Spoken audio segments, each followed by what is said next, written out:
Empezamos con George Giudice, al que pues no puedo más que recomendar la lectura de al menos dos de sus trabajos que yo considero fundamentales.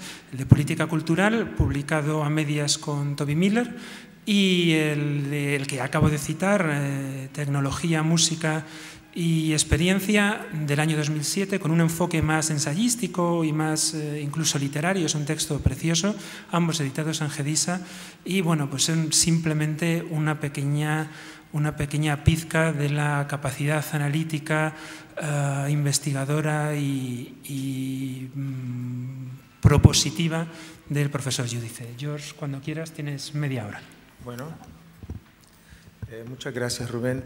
Y también quería agradecer al Ayuntamiento de Zaragoza, al Centro de Historia y a la Fundación Creanta. Quisiera comenzar refiriéndome a dos presentaciones de hoy. En primer lugar, quisiera decir que estoy totalmente de acuerdo con Alan Scott. En el Observatorio de Comunicación e Industrias Creativas que dirijo en la Universidad de Miami, venimos mapeando la relación entre la especulación inmobiliaria y el surgimiento de las industrias creativas. Y el resultado es justamente lo que dice Scott. La fase actual del capitalismo ha producido una dualización demográfica. Por una parte, el cognitariado, como lo llama él, y por otra, la clase servil que la mantiene, que le sirve. La segmentación en Miami es muy pronunciada. Cuando se reventó la burbuja inmobiliaria, quedaron varias torres de condominios vacíos y la pérdida de empleo ha sido brutal. Las campañas de atracción de las clases pudientes vienen expulsando a los residentes de bajos ingresos, donde se han instalado los clusters de diseño y de artes. Pueden ver acá, como podéis ver, el ingreso medio de los pobres no es suficiente para alquilar ni un estudio, es decir, un departamento sin un cuarto. Ustedes pueden ver, vosotros podéis ver aquí cuánto cuesta un departamento de 0 dormitorios y cuánto es el ingreso medio en estos barrios donde viven los afroamericanos, los haitianos y algunas otras poblaciones pobres que en todo caso están siendo desplazados, como ven acá en los dos círculos rojos, donde está el diseño de el distrito de diseño, que es un cluster de diseño, y el Arts District, que son como 2 kilómetros con más de 100 galerías de arte. En segundo lugar, quisiera hacer eco de las palabras de Danilo Santos da Miranda respecto a cierta tendencia a romantizar las favelas, pues mi ponencia tiene que ver justamente con innovaciones que se ensayan en las favelas y que no habría que entender como una estetización de la miseria. Como tengo poco tiempo, no haré más comentarios acerca de las teorías de las ciudades creativas o de la clase creativa, que en todo caso se ha comentado muy inteligentemente hoy. En otras ocasiones he intentado explicar por qué esas teorías son evidentemente inaplicables en la mayoría o en casi todos los contextos latinoamericanos. Estoy pensando sobre todo en las teorías de Richard Florida. En esta presentación quiero detenerme en las respuestas de lo que Scott llamó la clase servil, de su resistencia y su proactividad a seguir siendo servil. No voy a abordar los casos más obvios de esa resistencia, como serían los piqueteros, los ocupas, el movimiento de los sin tierra. Puesto que estamos en un encuentro que se ocupa de la creatividad, quiero presentar ciertas innovaciones desde abajo, que además no se acomodan a uno de los principios de la llamada clase creativa, es decir, que es altamente clasificada. Las iniciativas a que me referiré las ponen en operación en su mayoría actores sin capacitación formal, pero quiero enfocar también otros recursos de esos actores.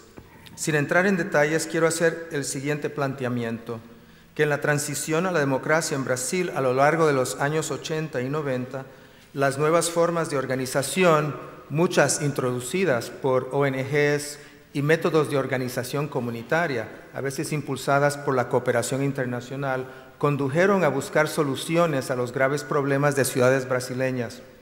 Desde luego, estos problemas no han desaparecido, pues su origen no están en las comunidades, sino que son estructurales, en gran parte debidos a la corrupción en las élites, sobre todo en las fuerzas policiales e inclusive en las fuerzas armadas. Los ataques de los narcotraficantes en Río de Janeiro de estos días nos recuerdan de esta realidad. Quieren sembrar pánico para así descarrilar las preparaciones en este momento de la Copa del Mundo en 2014 y de los Juegos Olímpicos en el 16. Se trata de una represalia por el éxito de una nueva unidad de las fuerzas, una nueva iniciativa de las Fuerzas Armadas, las unidades pacificadoras. El éxito que ha tenido en las favelas del centro de la ciudad, justo como medida para mejorar la cara de Río de Janeiro, y ya en el pasado ha habido otras iniciativas para borrar a los favelados, ¿no? Es decir, muros que se han puesto a lo largo de las carreteras, cosas por el estilo. Algunas de las iniciativas a que me refiero, iniciativas culturales y creativas, surgieron precisamente para sacar a los jóvenes del narcotráfico, pues suelen morir antes de llegar a los 20 años de edad en las riñas entre las bandas rivales o en las redadas policiales que a menudo toman a cualquier joven negro por traficante. Antes de seguir, quisiera decir que el modo de presentación hoy se asemeja más al trabajo de un antropólogo que el del sociólogo o el economista. Para entender el fenómeno creo que se necesita una descripción densa de las innovaciones de estos actores. Comencemos en 1993, cuando se hizo famosa la favela Vigario Geral. Sí, voy a centrarme ahí por el momento.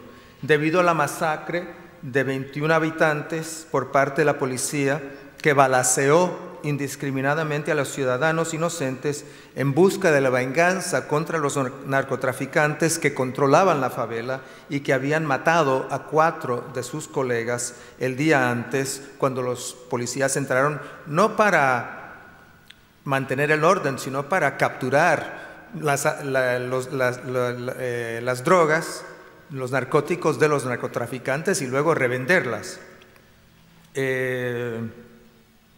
Bueno, en 17 años la situación ha cambiado sobremanera en la favela Vigario Geral, y no se debe ese cambio al liderazgo público, es decir, a los políticos, ni a los inmuebles icónicos, sino que se haya puesto un Guggenheim de Bilbao en Vigario Geral, ni a la invasión de ingenieros de software o al cognitariado, ni a los diseñadores ni a los arquitectos. Más bien, hoy en día llegan algunas de esas clases creativas a conocer Vigario Geral, si bien nunca para vivir ahí, pues sigue siendo una favela habitada por las clases C y D. ¿A qué se debe el auge de Vigario Geral? La puesta en operación de la conectividad en complejas redes de apoyo y de la lideranza de individuos que soñaban con cambiar la realidad de la favela. No buscaron cambiar la imagen, sino el tejido social mismo de su comunidad. No se trata de una iniciativa de branding, ¿no? Y si bien sigue habiendo violencia debido al narcotráfico, no obstante la realidad y la imagen de Vigario Geral han cambiado, si bien siempre con el peligro de recaer en la violencia. Vigario Geral en estos días no fue una de las favelas involucradas en la violencia. Si bien las teorías de las ciudades creativas no son muy válidas para situaciones como estas, ¿no?, en Río de Janeiro, que ya es una ciudad sumamente segmentada, no hacía falta que se establecieran políticas de ciudad creativa para segmentarla. De hecho, en el año 94, un periodista escribió un libro muy importante que se llama Ciudad Dividida, ¿no?, Zuenir Ventura, para referirse a la situación de Río de Janeiro y muchas otras ciudades brasileñas. En primer lugar, si bien estas teorías de las ciudades creativas no son muy válidas para situaciones como las de Vigario Geral, eso no quiere decir que la cultura, la comunicación y la cooperación no sean factores de cambio en estos contextos.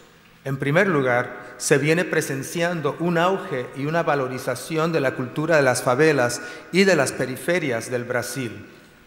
ya no la estetización de la favela como en la película Orfeo Negro. Por cierto, otro cineasta, Cacá Diegues, hizo una versión crítica llamada Orfeo, más o menos rebatiendo la versión romántica que había hecho Camus. La organización cultural y comunicativa pertenece más bien a otro factor que quiero señalar y que he comentado más detalladamente en otro libro, El recurso de la cultura. Los líderes de las iniciativas culturales en las periferias han aprendido a organizarse bien entre sí y además reticularse con otros actores de otras áreas y de todas las disciplinas en el entorno de Río de Janeiro. Y en tercer lugar, y también las periferias se han valido de las nuevas tecnologías para incidir en los medios. Esto me parece muy importante porque los jóvenes de las favelas están presentando otra imagen que no es la imagen que los noticieros o que los romantizadores de las favelas han presentado de ellos. Sus expresiones culturales cada vez más interesan a las otras clases sociales, lo cual les proporciona cierta ventaja en las negociaciones con las grandes industrias culturales, ya que tienen la capacidad de difundir su trabajo por un sinnúmero de circuitos alternativos. A pesar de las brechas digitales, en las favelas hay gran capacidad de diseminar las expresiones culturales a través de internet, de televisiones y radios web, etc. No obstante, la televisión abierta y de cable sigue reinando entre la mayoría de los brasileños, razón por la cual cada vez más estos actores buscan ganar protagonismo en la televisión. Un ejemplo, que luego voy a mostrar el video, es el programa Conexiones Urbanas, del coordinador del grupo cultural Afro Reggae, que ha promovido la apertura de Vigario Geral al resto de Río de Janeiro. Es decir, las favelas por lo general no son muy fáciles de entrar. Es decir, una persona blanca de clase media no entra en la favela por cuestiones de peligro, ¿no?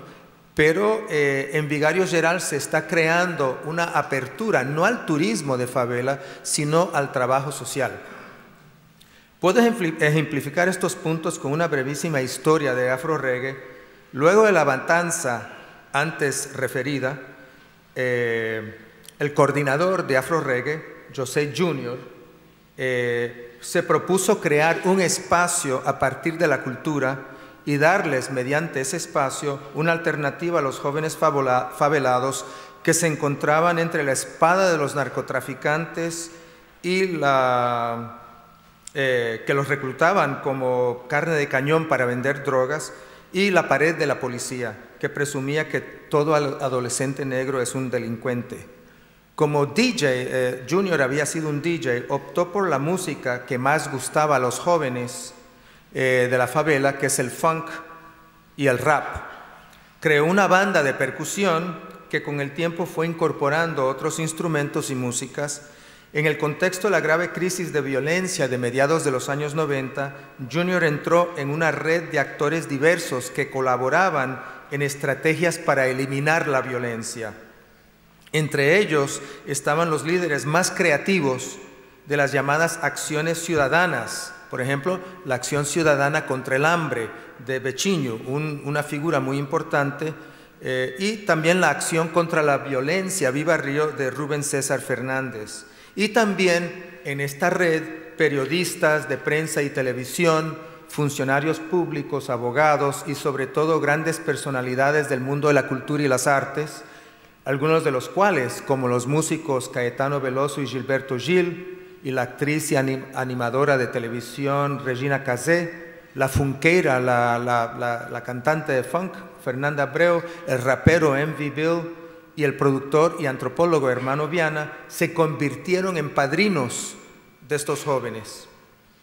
Estos y otros ofrecieron pasantías para que los jóvenes se profesionalizaran en música y en medios. Al cabo de 7 años ya estaban preparados para lanzar su primer CD, Nova Cara, que se refiere a la nueva cara de la favela, y que usa la cultura para combatir la exclusión. En 2006 lanzaron su segundo CD, Ningún motivo explica la guerra, y en la actualidad están grabando su tercer CD. Junior, el coordinador, y su amplio circo de colaboradores fueron multiplicando las bandas y otros actos como las tropas de circo y de teatro. Es decir, están funcionando como un centro cultural, pero no creado por la institucionalidad pública, sino por ellos mismos. Y claro, con los recursos que vienen de los colaboradores en red. Y ya en los primeros años de la existencia de Afro Reggae fueron llevando sus obras a otras favelas donde hacían conciertos, pero también talleres con los habitantes. Talleres donde hablaban del problema de la droga, la educación, cómo poder salirse de esa relación con el narcotráfico. También llevaron sus actos a la televisión y a través de una red de colaboradores constantemente en expansión, lograron llevar sus conciertos a capitales europeas, latinoamericanas y estadounidenses. Eso les dio una enorme visibilidad y legitimidad, que es justamente lo que se necesita hoy en día para sentar una base para la intervención pública. Es decir, no pueden ser invisibles, tienen que presentarse. Y tienen que presentarse en sus propios términos y no en los términos que les crea la prensa.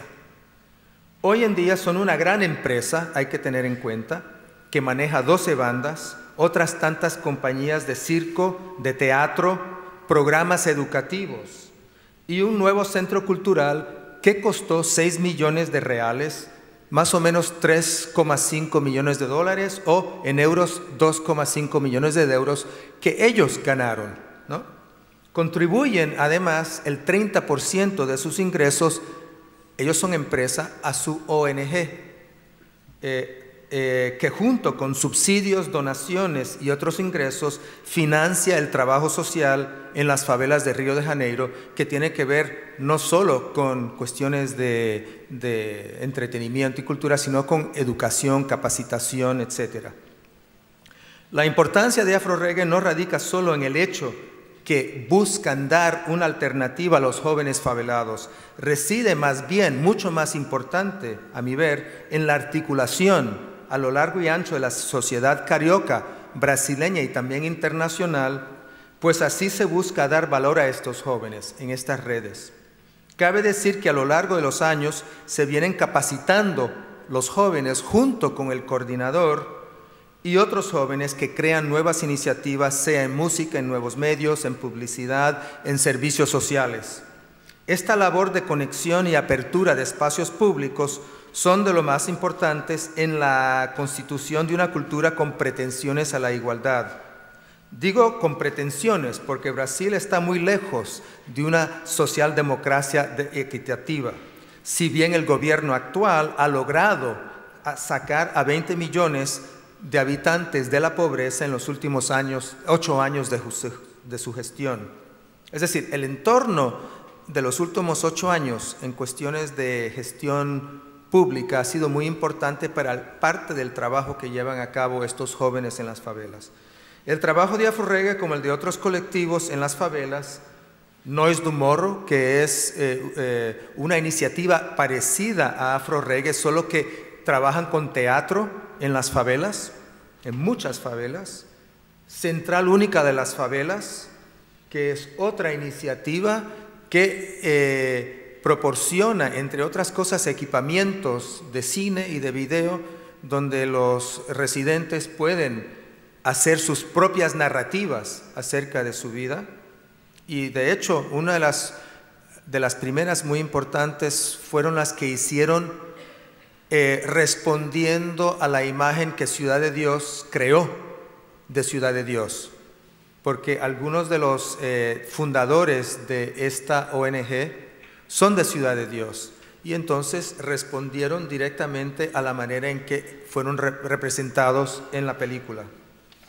Y también el Observatorio de las Favelas, que aprovecha las expresiones culturales, todas estas iniciativas, para incidir en espacios públicos que trascienden su localidad, atrayendo así a otras clases, si bien no para convivir en sus barrios, pero sí para colaborar. Contra la segmentación que prevalece, estas iniciativas buscan la sociabilidad y hasta cierto punto han logrado establecer reticular a colaboradores de todos los sectores de la ciudad. Esa capacidad de convocatoria no se logra solo con la acción interpersonal, también requiere de una proyección mediática, como ya dije. Por una parte, se logra construir o ampliar una visibilidad positiva para los habitantes de las áreas segregadas y también generar otro tipo de discurso sobre la periferia, adueñándose, por así decir, del encuadramiento de sus valores, sus modos de vida, sus expresiones, en fin, su cultura. El antes mencionado programa televisivo Conexiones Urbanas del coordinador de Afro Reggae, José Jr., ejemplifica estas aseveraciones. Y aquí tengo que salir porque la tecnología no cooperó y pasar a el video. Este es Conexiones Urbanas. No hay sonido. En el mundo de hoy, más de 1.000 millones de personas viven en periferias. Se ven muros, alarmas, perros guardianes que son parte del paisaje urbano. El apartheid social, la inercia del miedo, la falta de información, el prejuicio. Esto no es un programa de televisión. Es el brazo televisivo de un movimiento sociocultural. Es el coronamiento de una trayectoria que finalmente llega hasta la televisión y a través de ella se articulan los próximos pasos. El objetivo es crear un puente en donde se integren las clases sociales diferentes, negro, blanco, rico, pobre, y todo el mundo se encuentra a la misma conexión. A partir de ahora vas a conectarte al pensamiento más innovador en salud, educación.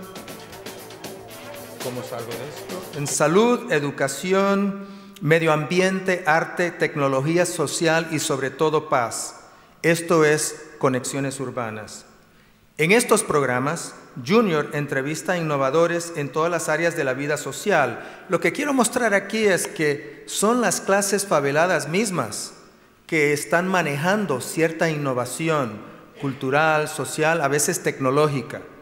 En otro de los programas de Conexiones Urbanas, vemos justamente el planteamiento sobre la innovación.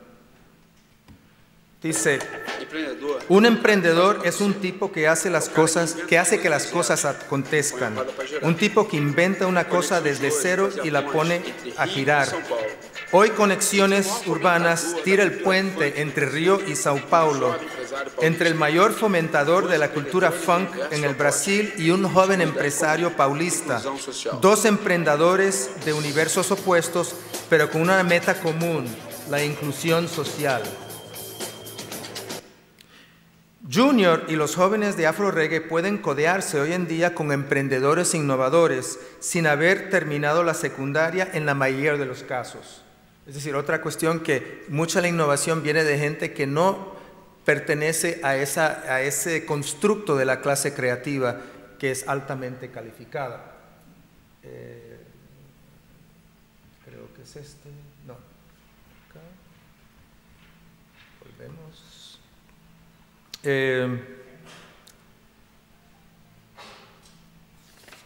La gestión de Afro Reggae y los otros colectivos que he mencionado genera ingresos, desde luego.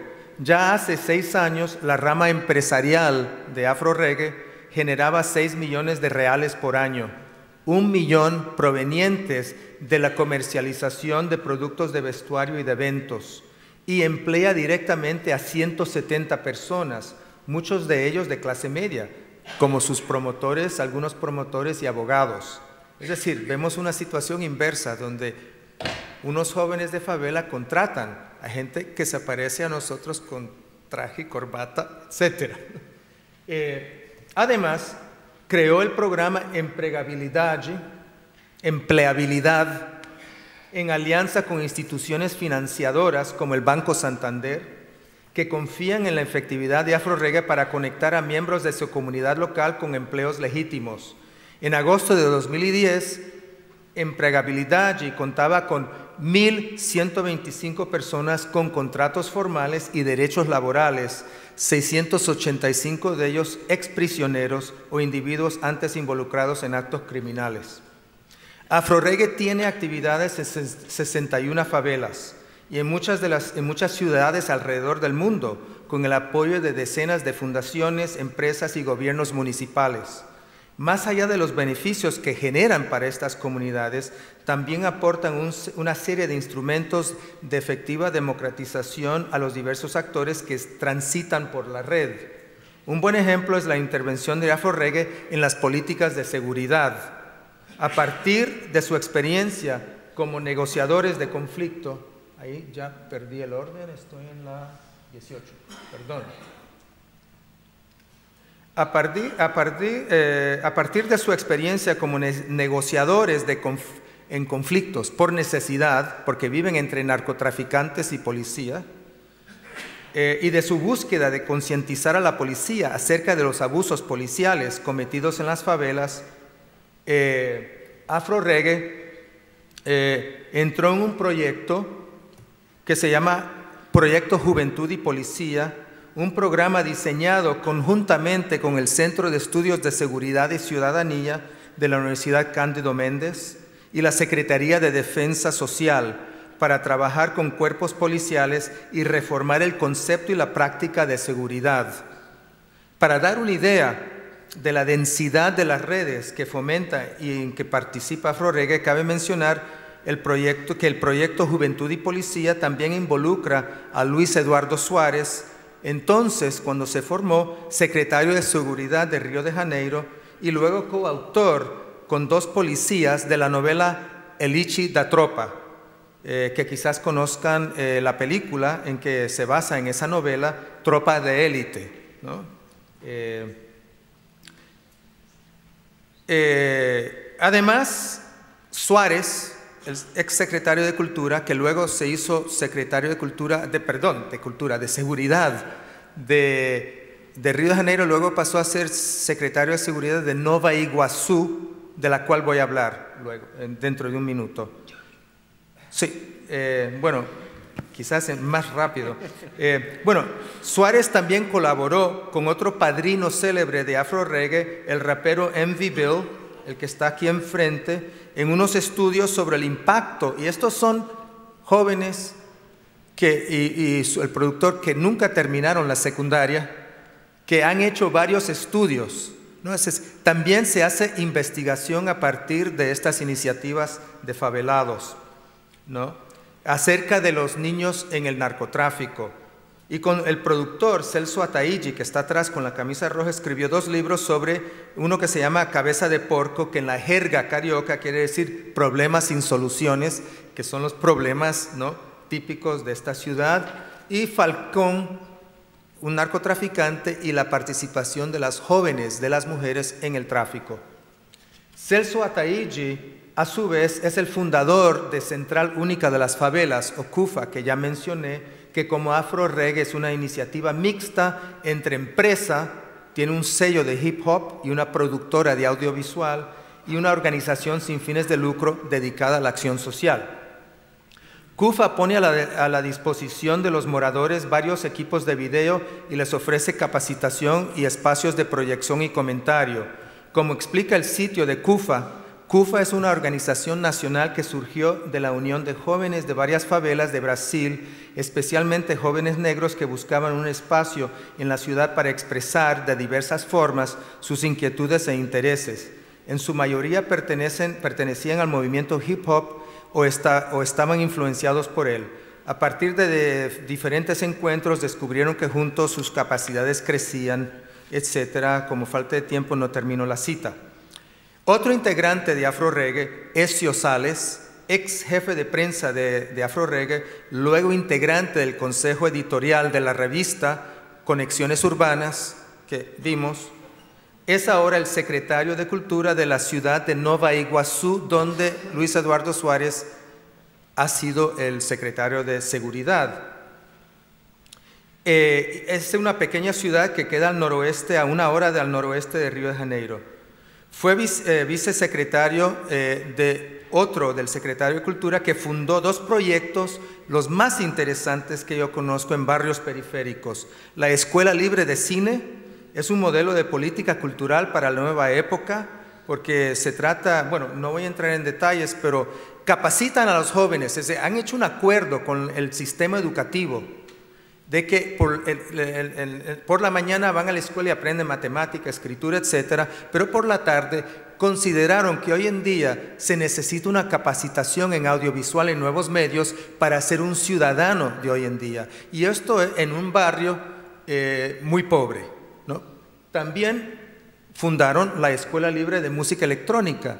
Esta sirve también para hacer las bandas sonoras de las películas y ya han ganado varios premios, ¿no? Ya llevan 4 o 5 años de operación y reciben, como también son parte de estas redes complejas de colaboración con cineastas importantes y músicos que ayudan para que los jóvenes se capaciten.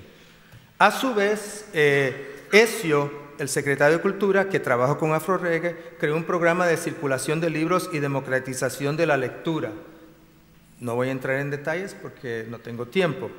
Y a su vez, otra actora, este es del sector universitario, Eloisa Buarque de Holanda, promueve todos estos proyectos desde la clase media, diseminándonos en una serie de libros que se llama Tramas Urbanas, donde casi todos los actores que he mencionado han publicado sus libros, ¿no? Libros que son muy importantes porque también hablan de sus modelos de gestión y sus modelos de negocio.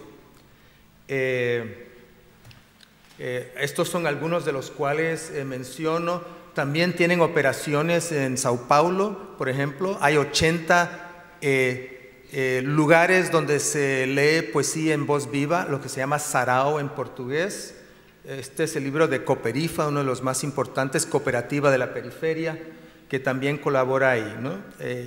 Bueno, podría seguir tirando del hilo de estas redes de intermediarios que abren espacios y surcen esfuerzos, pero concluiré con otra enorme red que ha dinamizado las ciudades periféricas del Brasil. Debido a la dificultad de producción y diseminación, un grupo de estudiantes en la ciudad periférica de Cuiabá, en el estado de Mato Grosso, yendo hacia Bolivia, empezó a intercambiar servicios, grabación, diseño, etcétera, promoción y notas de prensa, sin cobrar. Al poco tiempo, acuñaron su propia moneda, el cubo, el que vieron ahí, que fue aceptada en negocios, restaurantes y eventualmente en bancos. Luego de esta experiencia se van formando otros puntos con la asesoría de Cuiabá, de esta ciudad, y al poco tiempo surgen puntos fuera del eje, un circuito fuera del eje, el eje siendo Sao Paulo y Río. Y estas iniciativas se organizaron en ciudades periféricas que por lo general no tienen el acceso a las grabadoras, a las televisoras, etcétera, y entonces buscaron su manera de promocionarse desde las periferias. Y hoy en día han surgido puntos en muchas otras ciudades, bueno, de hecho en 50 ciudades, con sus puntos fuera del eje que organizan festivales, tiradas de CD, grabación, capacitación, no solo en música, sino en todas las competencias que fueron adquiriendo en organización, difusión, promoción, contabilidad alternativa, esta última que les permite administrar y aprovechar su patrimonio de trabajo, es decir, su modelo de gestión, que además han embalado y lo han puesto en internet con software libre para que otros grupos puedan valerse de ese modelo de gestión. Todas estas, como dije, estas competencias operan con software libre, programas de software libre. Podría decirse que han dinamizado un mercado alternativo de colaboraciones, sumando cada vez más pequeñas iniciativas periféricas, ya no solo de música, porque han pasado de la gestión de productos a la gestión en sí misma para otros. Y han entrado en Uruguay, en Argentina, están ahora trabajando en Centroamérica, tratando de reproducir esos esfuerzos en esos lugares también periféricos. Bueno, para decir que también manejan más de 1000 bandas y también generan millones de reales al año. No debe sorprender que el circuito fuera del eje y CUFA se han unido para integrar estos dos, los que trabajan en la periferia de las favelas negras y los que trabajan en la periferia de las ciudades más pequeñas alrededor del Brasil, se han unido para integrar a los jóvenes de clase media de los barrios periféricos en una nueva visión para el país. Cabe añadir que están creando su propia universidad, esta es la última iniciativa, para investigar y propagar conocimientos logrados en la práctica, sobre todo investigación en economía solidaria, ¿no? No tengo tiempo para seguir dando ejemplos, y hay muchos más. Simplemente quiero referirme al argumento que articulé al comienzo. Hay una enorme creatividad en las favelas y otros contextos periféricos. Los jóvenes a que me he referido han logrado innovaciones que no han podido ni imaginar muchos egresados de universidades y que ahora son tema de investigación, como lo es también la economía solidaria. Ya se está escribiendo tesis y disertaciones de doctorado sobre estos chicos que nunca terminaron la secundaria. No he hablado de grandes equipamientos, de inmuebles insignes, de miles de millones de generación de ingresos, ni de la elitización de zonas urbanas, pero creo que he mostrado que un espacio público, aun en condiciones de violencia, puede ser construido y disfrutado por los habitantes locales, with a little help from our friends, de sus redes de colaboradores, entre ellos, y pena que no puedo entrar en detalles, el Estado también, y su programa Puntos de Cultura, que según su creador, Celio Turino, representan ese punto de mediación entre vida y sistemas, promoviendo una acción comunicativa entre ellos. Lo que proporcionan los puntos de cultura es un apoyo a, en este momento, más de 4.000 iniciativas en el Brasil, y les apoyan con equipamientos multimedia y dinero, ¿no? 10.000 reales, equipamientos de multimedia, para que también puedan entrar, ¿no?, en la nueva época del conocimiento y convertirse en, ¿cómo decirlo?, cognitariado desde abajo. Muchas gracias.